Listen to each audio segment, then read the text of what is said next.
started tutoring at Martin Luther King Elementary School because we were looking for a way to plug into West Oakland. I met Chelsea and learned more about Faith Network and the opportunities that they had. She talked a lot about their tutoring clinic and basically asked if there was a school in West Oakland that we could volunteer at, and she told us about Martin Luther King, and it was really close to Defirmary, which is where we were going to church, so we just kind of felt like it just made sense to start volunteering there.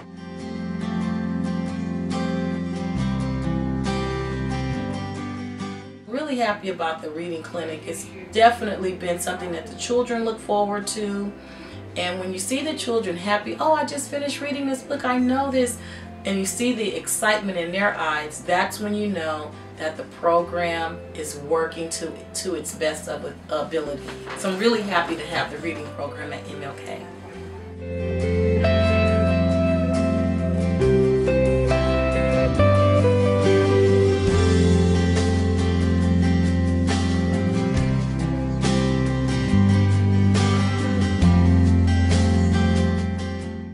What really drew me into tutoring at MLK was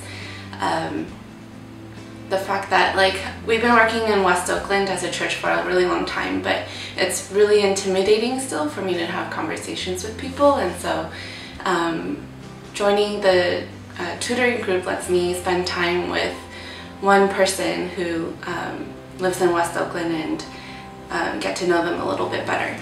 For me, it was also a way to engage more with my neighborhood. I live right across the street from the school, so being able to spend some time there, getting to know some kids there, it just felt like more of a connection for me. I started tutoring at MLK because I wanted to be more invested in the community, and because I wanted to be exposed more to what's happening in the community. So I'm not entering as just someone who can teach, but also someone who can learn.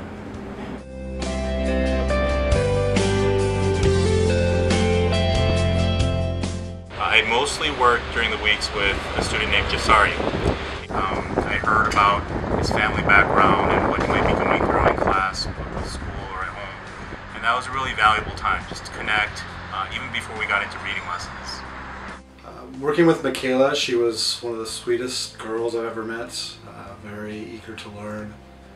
And I saw a great change in her over the course of the 6 months we worked together. But I think just her attitude of wanting to learn how to read better, and also just like joy she had and the innocence that she had. It was just fun just to be able to talk to her. The student that I worked the most with was Jermont. So it was really fun working with him, and I remember one day in particular that he decided that I did a lot for him and he wanted to give me a present. So he brought me a little Matchbox car. And he said, "This is for everything that you do for me." And I said, "Oh, that's so sweet. What do I do for you?" And he said, "Nothing." When I got a chance to go see Hussein, I was really excited when I got to go pick him up from his classroom. And he would come out with a huge smile on his face, and he would just make me really happy. Towards the end of the year, we would just work through a lot of words, and he actually made progress, and he knew what they were, and he could use them in sentences. And it was just really good to be able to walk through that with him and to see the progress. Working with Johnny was amazing, and from the very get-go, I would say a learning experience for me. We did an intake assessment at the very beginning, and when I asked him about his father, the first thing he says is, "He's dead." It wasn't that, it was just as plain as that, and I think from that point I really had just seeing a second grader respond so quickly and so emotionlessly, like it's a matter of fact kind of thing, really really compelled me to want to even know him more. Working with Kamal was a lot of fun, and I think especially when you can see the progress being tracked. The very first time I met him, he was confusing the word on with the word no.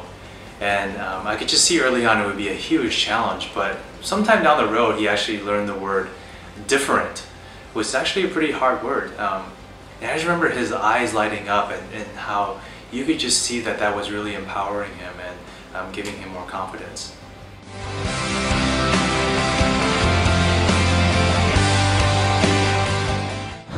What I gained out of it and what they gained out of it, I mean, I learned as much as they did. Maybe not necessarily in reading, but in other ways, just learning about what they go through, what their lives are like.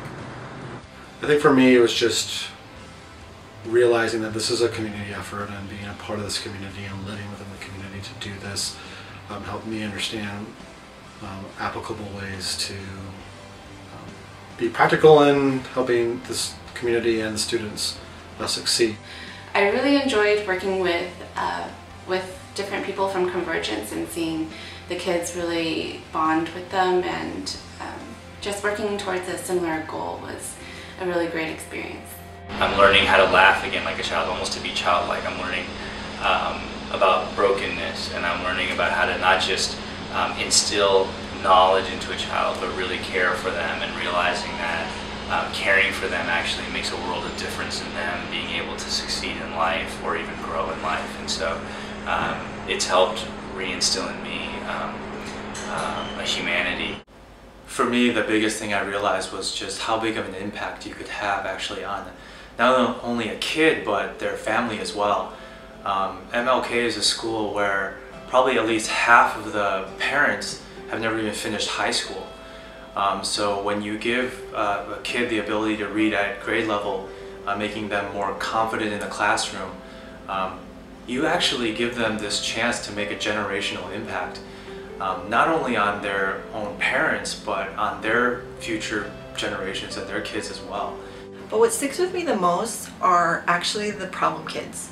There was a couple of boys in the program, at least during the hour that I was there, that were difficult to work with. And if the kid that I normally worked with was sick that day, Rebecca would say, well, do you want to try so-and-so? And it was always kind of like, all right, I guess I'll try, because he was difficult. Both of these boys would run away. They did not want to sit there and listen. They did not want to read. If you gave them the option, which we tried to do, to kind of honor their ability to make choices, they'd say, no, I don't want to be here and read. And what struck me the most is that they're the hardest ones to work with.